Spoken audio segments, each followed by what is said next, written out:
जैसे ही गोविंद दास जी पद गाते थे, गोसाई जी श्रृंगार करते थे ठाकुर जी का, गोविंद दास जी पीछे खड़े खड़े पद गाते थे। तो जैसे ही गोसाई जी श्रृंगार करते करते थोड़ा श्रृंगार लेने के लिए नेक दूर जाते, ठाकुर जी ऐसे खड़े खड़े नीचे से एक मोती उठाते, मोती उठा के ये मारते टक के गोविंद दास के सिर पे। और जैसे ही गोविंद दास के सिर पे लगती, गोविंद दास कहते माने ना दारी की तो बताऊं, रुक जा।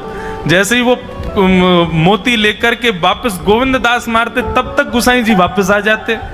और गोसाई जी के आते ही वो मोती ठाकुर जी की जगह गोसाई जी में जाके लग जाता। गोसाई जी कहते हे गोविंदा, तू ठाकुर जी को मोती मार रहा है? गोविंद दास बोले मेरो माथो देखियो, ये गुम्माटो फूल को ये आपके लाला ने मारो मोए।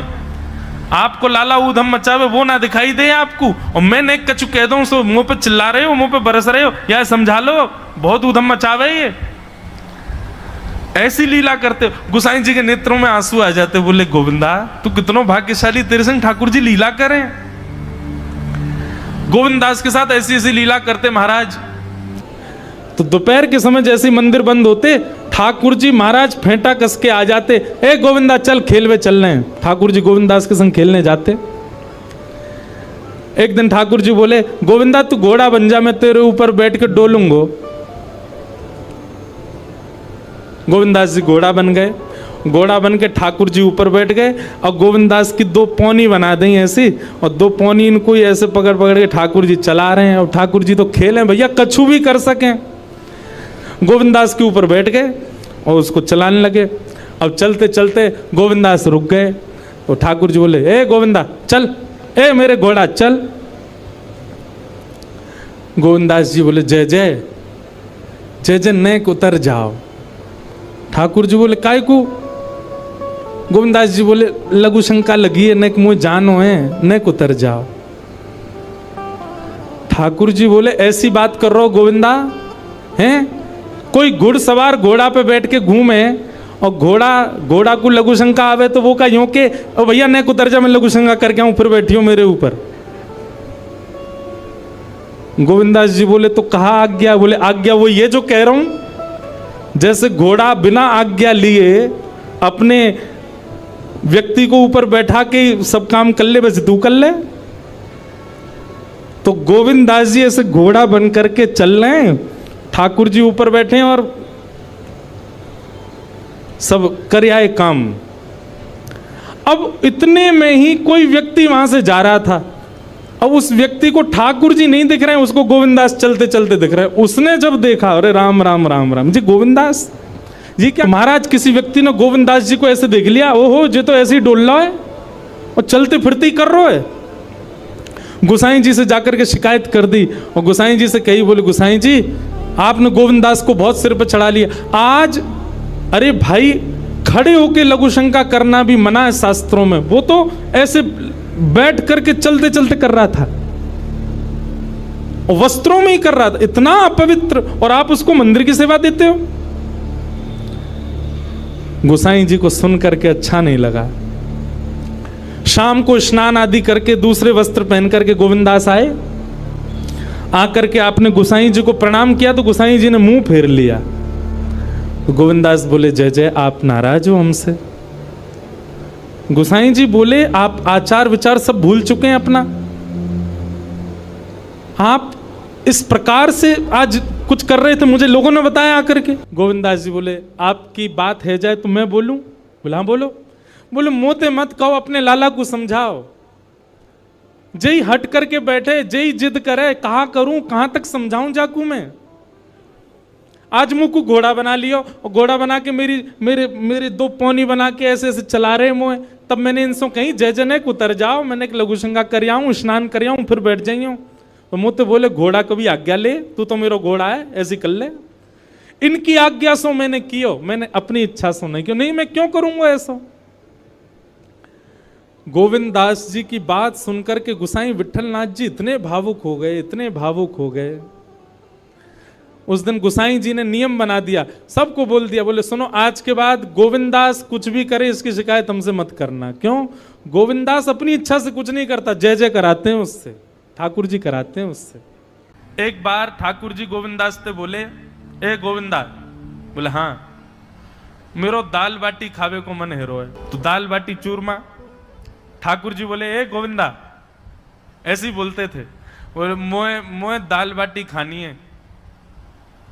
गोविंदास बोले 56 भोग बनते हैं रसोई में। अपरस में मुंह पे पट्टी बांध करके महाराज रसोईया बनाता है। अपरस में यमुना जी का जल आता है वहां से, वृंदावन से, उसके जल में सुंदर प्रसादी बनती है। इतने सुंदर शुद्ध भोजन को छोड़ के यूं कह रहे दाल बाटी खानी है। ठीक है, मैं आज बोल दूंगा रसोई घर में बनवा देता हूं। बोले ना, रसोई की ना खानी तो।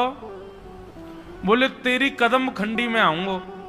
गोविंदास जी जहां बैठ करके भजन चिंतन करते थे, मंदिर से थोड़ा दूर था, सुंदर वन था गिरिराज जी में। बोले मां आऊंगो और वहीं पे तू कंडा, वही गोबरी कंडा में बना, और कंडा में बना के तैयार कर, मैं आऊंगा वहीं खाऊंगा।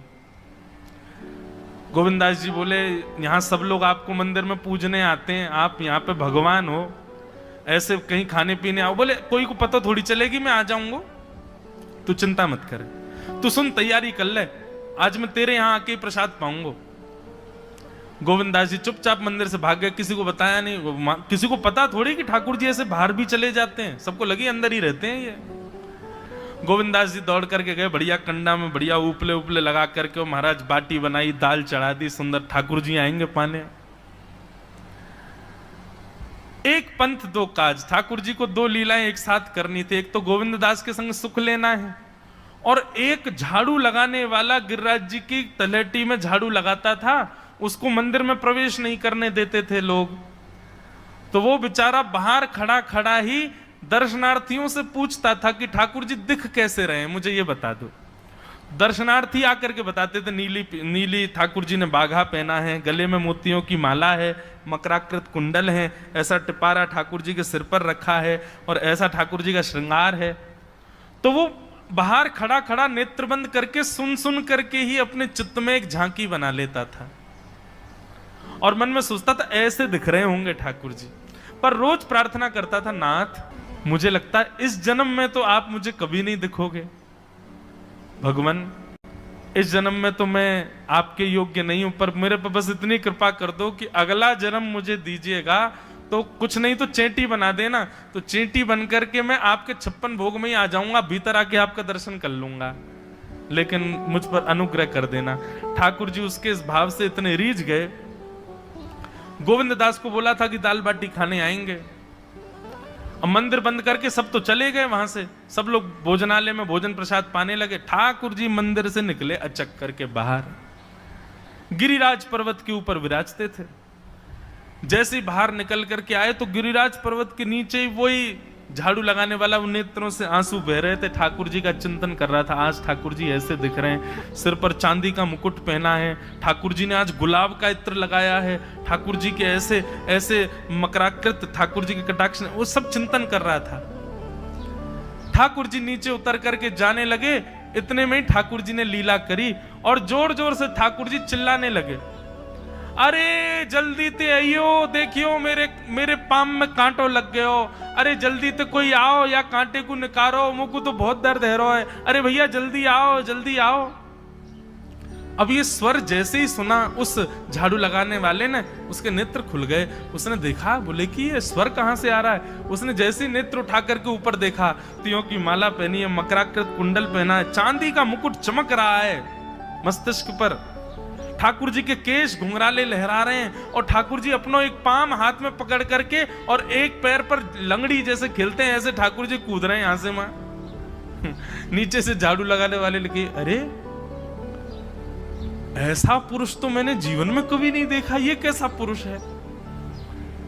नीचे से ही ठाकुर जी को देखने लगा। अब स्वरूप उसको पता था, तो उसने कही ये जरूर ठाकुर जी होंगे, वहीं से प्रणाम करें। ठाकुर जी बोले प्रणाम कर रहा हूं, दारी के जल्दी ऊपर आ, कांटो लगो मेरे पाम में या को निकार। बोलने लगा, बोले मैं ऊपर नहीं आ सकता, गुसाई जी मारेंगे, सब लोग डांटेंगे मुझे। अरे नहीं गुसाई जी ऐसा कुछ ना कहें, ये सब तो बाहर के लोगों ने नियम बना दिए, मैं तो सबसे मिलूं, तू आजा जल्दी ऊपर। जैसे ही ऊपर गया, ज्यों-ज्यों ठाकुर जी के समीप जाए त्यों-त्यों उसके नेत्र सजल होते जाएं। ठाकुर जी के बिल्कुल समीप पहुंच गया। भगवान बोले, देख काई को रो भैया, जल्दी कर, मेरे पाम में कांटो लगो या को निकार। जिन चरण कमलों के स्पर्श के लिए सदा लक्ष्मी लालायित रहती है, ठाकुर जी ने उसकी गोद में अनायास अपने चरण रख दिए। बोले जल्दी कांटो निकार, कांटो लग गो मेरे पाम में। अब वो ठाकुर जी के सुंदर तलवों को अपने हाथ से ऐसे देख रहा है, ढूंढ रहा है कहाँ कांटा लगा है, कहीं उसको कांटा मिल गया। अब इतने कोमल चरण ठाकुर जी के, उसके नेत्रों से आंसू भी गिरते जा रहे हैं, भाव विह्वल होता जा रहा है। मेरे सौभाग्य की सराहना, ठाकुर जी के इतने समीप। कांटा निकालने के लिए बार बार अपने अंगूठे से खींचे, लेकिन कांटा नहीं निकले। ठाकुर जी बोले, अरे जे हाथ ते ना निकलेगो। उसने पूछा कैसे निकलेगा? बोले अरे मेरो पाम पकड़ के अपने मुंह के पास ले जा और दांतन से निकाल, तब निकलेगो ये।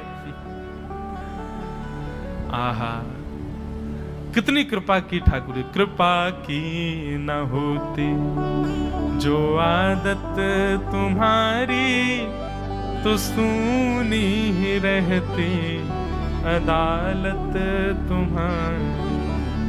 जो दीनों के दिल में जगह तुम न पाते, तो किस दिल में होती हिफाजत तुम्हारी।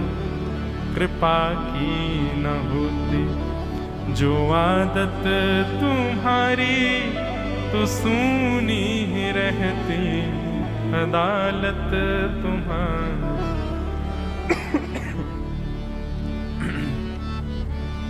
कितनी कृपा। उसने कांटा निकाला मुख से। ठाकुर जी बोले अब चल, मुंह से चलो ना जा रहो। गोविंद दास ने अपनी कदम खंडी में दाल बाटी बनाई है, मुंह ले चल वहां पे। बोला कैसे लेके चलूं? बोले तेरे कंधान पे बैठ जाऊंगा मैं। और ठाकुर जी ने अपने दोनों पांव ऐसे लटका लिए उसके यहाँ पे, और सिर पकड़ करके उसके ऊपर ही बैठ गए। बोले चल ले चल मुंह को। वो तो महाराज बेहोशी सी हो रही है, उसको विश्वास ही नहीं हो रहा ठाकुर जी मेरे संग इतनी बड़ी लीला कर रहे हैं। गोविंद दास की कदम खंडी में पहुंचने से पहले उस बालक ने ठाकुर जी गोविंद दास जी मुझे बहुत मारेंगे, अगर उनको पता चल गई मैंने आपको छू लिया है तो मुझे बहुत डांटेंगे। आप एक काम करो, अब यहां से आप पैदल चले जाओ, मैं यहीं खड़ा हूं। ठाकुर जी बोले यहीं खड़ो रही हो, तेरे काजी दाल बाटी लेके आऊंगा मैं। ठाकुर जी पहुंच गए गोविंद दास के पास। आहा, जो ठाकुर जी अचल दिखते हैं सबको मंदिर में, वो सचल दिखते हैं गोविंद दास को। कितनी बड़ी कृपा। गोविंद दास के यहाँ ठाकुर जी पहुंच गए, और पहुंच करके ठाकुर जी बोले चल गोविंदा जल्दी खवा, मुझको तो बहुत जोर की भूख लगी है। गोविंद दास बोले हाँ हाँ बिराजो। सुंदर व्यवस्था कर दी। ठाकुर जी बैठ गए, और बैठ करके सामने पत्तल पर महाराज बाटी रखी, दाल रखी, चूरमा रखी, चटनी रखी, सब बढ़िया सुंदर सजा दी। अब ठाकुर जी पा रहे हैं, प्रेम से पाते जा रहे हैं, और पाते पाते बीच में गए और ला, और जल्दी ला, भूख लग रही है मुझको। गोविंद दास बोले पहले इनको तो खाए लो। अरे ना है तू जाने ना है मंदिर में मेरो भूख कैसे लगे? थाली में 2 रोटी और ये सब्जी, इनते मेरो भूख पेट थोड़ी भरे। मेरे सामने तो सबरी सामग्री धर दो, मेरो जो मन होगा मैं उठा उठा के पाते जाऊंगा। अरे गोविंदा जल्दी जल्दी लेके आ। अब गोविंद दास जी पीछे मुड़ करके बढ़िया सुंदर बाटी वाटी सेके। इतने में ठाकुर जी क्या करें, एक बाटी तो खा जाएं और दूसरी बाटी उठा के अपनी जेब में धरते जाएं। वो संग आयो वाक्य काजी लेके जानी है। अब तो महाराज ठाकुर जी खाते जाएं, भरते जाएं, खाते जाएं, भरते जाएं। गोविंद दास बोलो ठाकुर जी ये तो मैं मानूं कि आपकी खुराक बहुत है, पर इतनी ज्यादा है ये मुझको विश्वास नहीं है रो है। क्यों हैं 56 बाटी खा गए हो अब तक आप? अरे कोई तुकना है, कोई पेट है कि समुद्र है, कुआ है, कहा है आपको? ठाकुर जी बोले अच्छा दारी के ऐसे बोले, चलो जाऊंगा मैं। अरे नहीं जय आप तो पाओ। ठाकुर जी तो जेब में भरते जा रहे थे। अब ठाकुर जी का पेट भर गया। ठाकुर जी बोले चल भैया गोविंदा अब पेट भर गया, नेक देर हम एक पेड़ के नीचे बैठ के नेक सुस्ताए लें, फिर बाकी बाद मंदिर में जाएंगे। 4 बजे मंदिर खुल जाएगा दर्शन देने। जैसे ही ठाकुर जी खड़े भये महाराज, सोई उनकी पीतांबरी फैल गई। पीतांबरी फैली। गोविंदास बोले जय जय, ये बाटी खाए के आप इतनी जल्दी मोटे कैसे है गए? ये पेट आपको है तो सही, लेकिन ये इतना चौड़ो कैसे है गो? और पेट कोई खावे तो वो आगे की तरफ निकल रही है, ये कोने में कैसे निकल रहा है? ये दोनों तरफ पेट बाहर कैसे आ रहा है आपको? ठाकुर जी ना कछु ना कछु, नहीं दिखाओ। अब तो महाराज गोविंद दास ने पकड़ के जैसे ही पकड़े तो अंदर से बाटी निकल आई। जे बाटी कौन के काजे भर के ले जा रहे हो? सही सही बताइयो लाला, कौन के काजे? कोई और सखा बना लियो तुमने मेरे अलावा? गोविंददास जी बाहर गए, बाहर जाकर के देखा तो एक वृक्ष के पीछे वो झाड़ू लगाने वाला बैठा था। अच्छा, तो अब जे आपको सखा बन गए, जे आपको मित्र है गयो, या के काजे बाटी भर के ला रहे हो?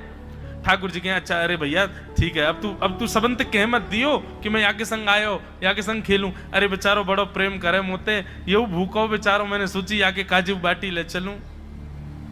गोविंददास जी के चित्त में एक क्षण के लिए तो ये भाव आ रहा है कि ठाकुर जी कितने प्रेमी हैं, लेकिन बाहर से कैसा दिखा रहे हैं? बोले स्वयं ने इतने सारे ग्रंथ निर्माण करा दिए, 4 वेद लिखवा दिए, उन पुराणों में शुद्धि, पवित्रता, अपरसता, सबके इतने नियम बना दिए, और खुद क्या कर रहे हो? हैं? कोई के सिर पर बैठ के घूम रहे हो, कहीं जा रहे हो, कछु भी खा रहे हो? ठाकुर जी बोले अब ये सब नियम तो मानवन के लिए है ना, हम तो जय जय हैं, हम थोड़ी करेंगे इन नियमन को। बोले चुपचाप चलो और आचमन करो, शुद्धि करो, तब जाइयो मंदिर में। वहीं गोविंद कुंड के पास में गोविंददास जी ने जबरदस्ती ठाकुर जी बैठा दिए। बोले हाथ में जल लो। ठाकुर जी जल लेकर के बैठे, बोले अब करो अपवित्र पवित्रो वा सर्वावस्थांगतो पिवा। ठाकुर जी आचमन कर रहे हैं, अपनी पवित्र कर रहे हैं ऊपर से लेकर नीचे तक। इतने में ही गोविंददास बोलते बोलते बोलते बोलते पीछे के गए और ठाकुर जी की पीठ पे जाकर के एक धक्का दियो महाराज, पूरे ठाकुर जी डुबा दिए कुंड में।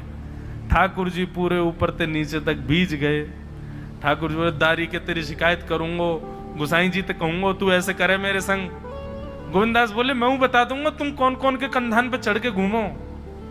हाँ, मंदिर के लिए इतना नियम बना रखो है, नहा के आओ, धो के आओ, हाथ पांव खासा करके आओ, और कुछ अपवित्र वस्तु मत छीलेना, अपरस में रहना, गीला वस्त्र तन पे होना चाहिए। आपकी सेवा के लिए इतने नियम, और खुद क्या कर रहे हो?